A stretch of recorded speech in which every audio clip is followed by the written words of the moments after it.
वबरकातुहू।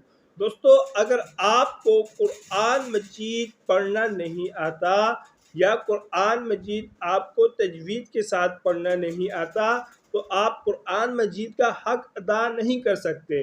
जब तक आप कुरान मजीद को तजवीद के साथ नहीं पढ़ेंगे उस वक़्त तक कुरान मजीद का हक अदा नहीं होगा, और अगर आप तजवीद के साथ नहीं पढ़ते तो आप गुनहगार भी होंगे।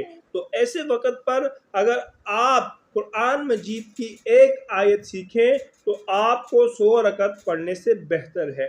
हज़रत अबू ज़र रज़ियल्लाहु अन्हु बयान फरमाते हैं कि रसूलुल्लाह सल्लल्लाहु अलैहि वआलिहि वसल्लम ने मुझसे इरशाद फरमाया, तू सुबह को जाकर किताबुल्लाह की एक आयत सीखे, ये तेरे लिए 100 रकत नमाज से बेहतर है। और तू सुबह जाकर इल्म का एक बाब सीखे, ख्वाह इस पर इसी वक्त अमल करे या न करें, ये तेरे लिए 1000 रकात पढ़ने से बेहतर है।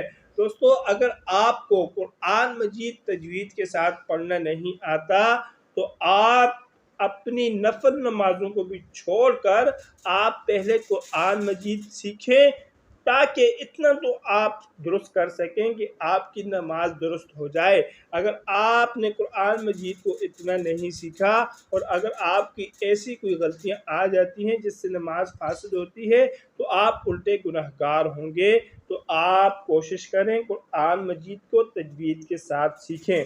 इस मौके पर अगर आपने कुरान मजीद हमसे ऑनलाइन सीखना है तो आप हमसे रब्ता कर सकते हैं। इंशाअल्लाहुल अज़ीज़ हम मुकम्मल तजवीद के साथ हर चीज़ सिखाते हैं और कुरान मजीद का हक अदा करते हैं। मज़ीद अच्छी वीडियोज़ के लिए चैनल को लाज़मी सब्सक्राइब फरमाएँ। जज़ाकुमुल्लाहु अहसनुल जज़ा। तालिब दुआ क़ारी मोहम्मद आसिफ।